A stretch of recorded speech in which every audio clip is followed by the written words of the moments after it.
दोस्तों, मेरा नाम है सुमित और आज की वीडियो में हम देखने वाले कि आप म्यूचुअल फंड को कैसे रिव्यू कर सकते हैं। म्यूचुअल फंड लेने के वक्त आपको क्या क्या देखना चाहिए, कैसे देखते हैं, किस वेबसाइट पे जाना है, क्योंकि अभी अभी जो एक्सिस म्यूचुअल फंड का जो स्कैम बाहर आया है उसकी वजह से ये बहुत ज्यादा बड़ी रिक्वायरमेंट तैयार हो गई है और मुझे बहुत ज्यादा फोन भी आ रहे थे, तो मैंने सोचा कि एक वीडियो बना देते हैं हम।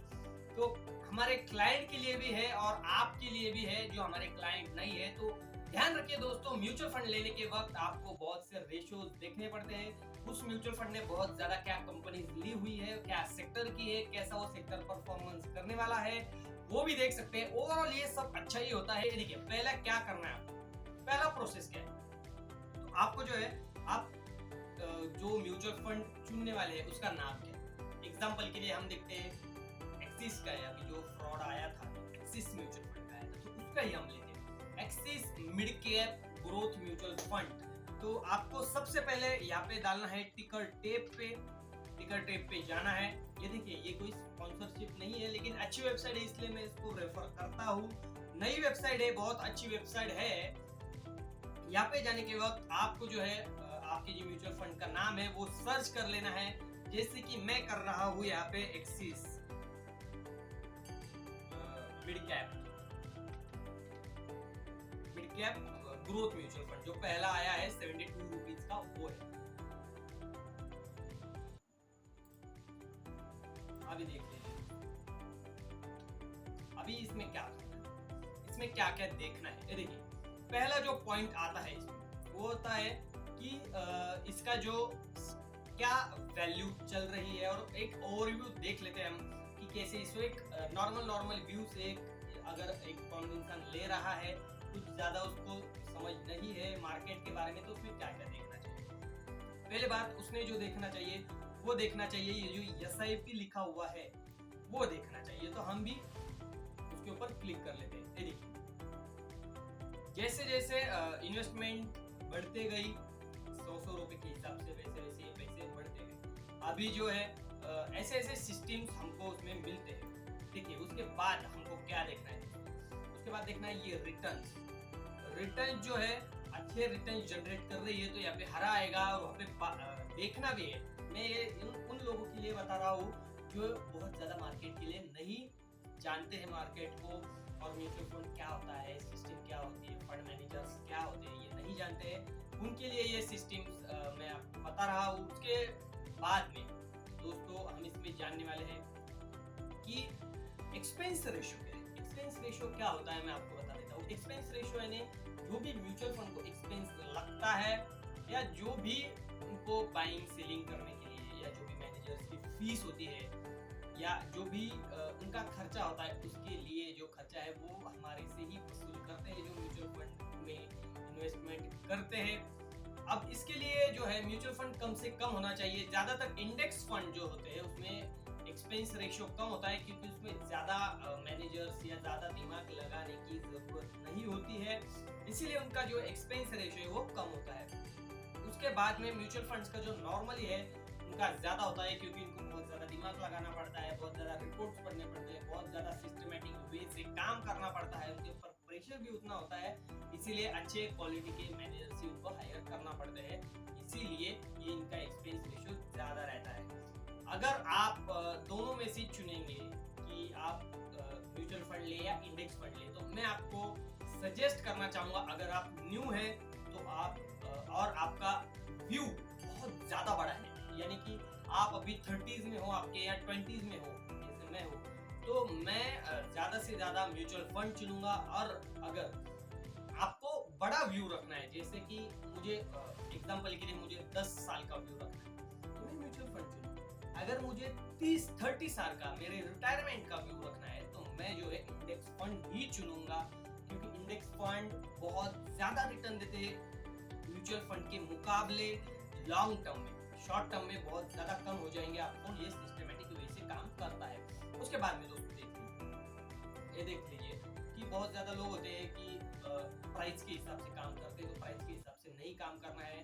10,000 का जो अभी आप सोचिए, जब निफ्टी 10,000 था तो लोगों को लग रहा था 10,000 हो गया, अभी भी लोगों को लग रहा है 18,000 हो गया, 17,000 हो गया, अभी भी लोगों को लग रहा है कि 30,000 हो गया, अभी 30,000 होगा, तभी भी लोगों को लगेगा अरे बाप रे निफ्टी 30,000 हो गया। वैसे ही सेंसेक्स भी जो था 1,000 रुपए पे था, 10,000 रुपए पे था, 20 पे आया, 30 पे आया, 40 पे आया, 50 पे आया, 60 पे गया, तभी भी लोगों को ये सिस्टम ये ऐसे ही काम करती है, आपको डराती है, धमकाती है, यानी कि आप इन्वेस्ट ना करो। ये सिस्टम ऐसे ही काम करती है। आप अगर इसमें बहुत ज्यादा डीपली जाएंगे तो आपको समझ में आ जाएगा। उसके बाद में देखिए रिटर्न्स वर्सेस एफडी। एफडी का जो रिटर्न है उसे कंपेयर किया गया है। ये जो क्या बोलते हैं इसको, म्यूचुअल फंड का रिटर्न ये कंपेयर किया गया है। उसके बाद में दोस्तों यहाँ पे लिखा हुआ है फंड हैज बीन, मतलब बैंक एफडी से ज्यादा इसने रिटर्न जनरेट किया है लोगों के लिए। उसके बाद में रेड फ्लैग। रेड फ्लैग है क्या कुछ? रेड फ्लैग यानी कभी कभी क्या होता है, अभी अभी अभी जो म्यूचुअल फंड में काम होता है, अभी ये रेड फ्लैग एक, तो ये जो फ्रॉड हुआ है अभी ये रेड फ्लैग में आ जाएगा। अभी इसमें कुछ रेड फ्लैग का नहीं है, क्योंकि इसमें नहीं हुआ है। वो जो दिलीप जोशी और वो अग्रवाल था वो इसमें नहीं है, इसलिए इसमें कोई टेंशन नहीं है। उसके बाद में आपको क्या देखना है? उसके बाद में आपको देखना है कि यहाँ पे नीचे आना है और यहाँ पे एक्सपेंस रेशियो क्या है वो आपको जो है देखना है कि एक्सपेंस रेशियो क्या है। एक्सपेंस रेशियो मतलब आपको तो मैंने समझा ही है, लेकिन ये कैसे डिडक्ट होता है? तो ये दिन के हिसाब से, कैलकुलेशन के हिसाब से डिडक्ट होता है। आपको ऐसा नहीं है कि साल का एक ही बार ये जो है डिडक्ट हो जाएगा। जैसे एयूएम एसेट चार्जेस होते हैं, सॉरी एयूएम में रहता हो जो अकाउंट मैनेजमेंट चार्जेस होते हैं एएमसी, वो जैसे साल के साल को डायरेक्ट 450 रुपए 1,000 रुपए डिडक्ट होते हैं, वैसे ये नहीं होता है। ये इनकी सिस्टम अलग है। ये दिन के हिसाब से करते हैं, जितने दिन आप इन्वेस्टेड हो उतने दिन का लिए एक्सपेंस रेशियो चार्ज करते हैं। पी रेशियो आपको तो सबको पता ही है, पी रेशियो क्या है, महंगा कितना है या ये कितना है, लेकिन मैं इसको ज्यादा प्रेफर नहीं करता हूँ, क्योंकि पी रेशियो बढ़ने से इनकम बढ़ जाएगी, इनकम बढ़ने से पी रेशियो वापस स्टेबल हो जाएगा। तो ये सिस्टम इसमें होती है। शार्प रेशियो क्या है? शार्प रेशियो ये बहुत ज्यादा, शार्प रेशियो मतलब अगर आपने 100 रुपए की रिस्क लिए तो वो म्यूचुअल फंड आपको कितने रुपीस का या कितने इसका रिटर्न बना के दे रहा है। यानी आपने रिस्क ली, अब हम जो ट्रेडिंग कर रहे हैं हम क्या देखेंगे, रिस्क टू रिवॉर्ड रेशियो, उसके अनुसार ही आपको जो है शार्प रेशियो भी इसके अनुसार ही है। रिस्क टू रिवॉर्ड रेशियो मतलब आप अगर 1 रुपए की रिस्क लेते हैं तो आपको जो है कितने रुपीस का रिटर्न मिला है इस म्यूचुअल फंड के, पर्टिकुलर म्यूचुअल फंड के हिसाब से, तो आपको 63 पैसे का रिटर्न मिला है। मतलब आपने अगर 1,000 रुपए जाने के रिस्क लिए है तो आपको 630 रुपए का ही रिटर्न मिला है। मतलब ये माइनस में रिटर्न है। ज्यादा करके इसको ज्यादा लेना चाहिए, क्योंकि ये ऐसा है। लेकिन मार्केट क्रैश अभी जो हुआ है उसके हिसाब से एडजस्ट हो गया है। इससे ऊपर नीचे ये होता ही रहता है। ये जो है पीयर ट्रांजैक्शन से चलता है, मतलब इसी के जो पीयर म्यूचुअल फंड है उसके हिसाब से इसका भी चेंज होता है। अभी ये जो है सब एवरेज है मार्केट इंडस्ट्री का। तो ऐसे ही जो है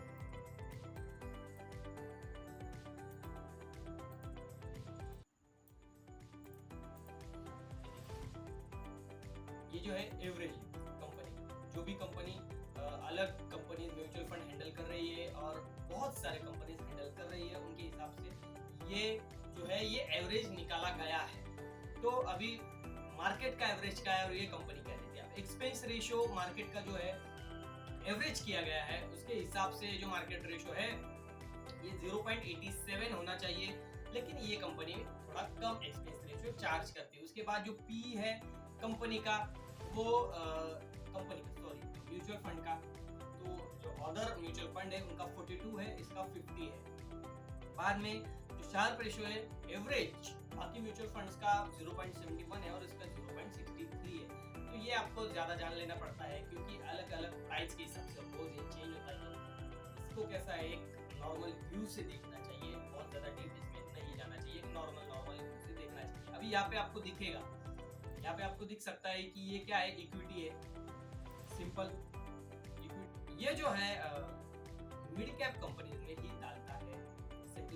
लार्ज साइज फंड है, मतलब इसके जो असेट अंडर मैनेजमेंट है वो बहुत ही ज्यादा इसमें है। 17,644 करोड़ इसमें जो है असेट अंडर मैनेजमेंट है। रिस्क कैसा है, तो रिस्क इसमें हाई है। Principal investment will be a very high risk. जो आपकी प्रिंसिपल इन्वेस्टमेंट है वो हाई रिस्क है, क्योंकि ये ज्यादातर डायरेक्ट इक्विटी में डालती है पैसा, बॉन्ड्स में या उसके बाद में आपको ये जो है सिंपल ये चीजें देख लेनी है, ये क्या पड़ा है इधर अबाउट म्यूचुअल फंड, ये देख लेना है पीयर्स, बाकी कंपनीज की जो म्यूचुअल फंड्स वो कैसे रिटर्न दे रहे हैं। उसके बाद में जो है आपको यहाँ पे कैलकुलेट करने के लिए भी आ जाएगा कि कैसे कैलकुलेट करना है।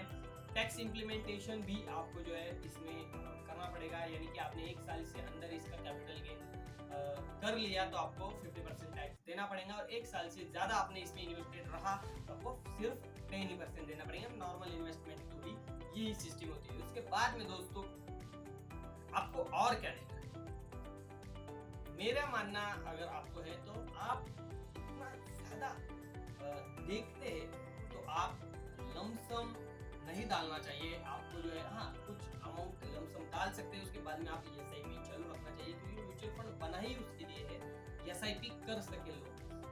जो लमसम डालते हैं तो एक स्टॉक में भी हम डाल सकते हैं, अच्छा स्टॉक है, एक रिसर्च रिपोर्ट निकलती है उसके हिसाब से हम डाल सकते हैं, लेकिन दोस्तों इसमें बहुत ज़्यादा दिमाग लगता है। तो अगर आपको ज़्यादा एक्सपीरियंस नहीं तो आप म्यूचुअल फंड्स में पैसे डाल सकते हैं। उसके बाद में जो है यहाँ पे देख लेना है कि पोर्टफोलियो, यही जो है मैं आपको बोलने वाला था, यही बहुत ज्यादा इम्पोर्टेंट है।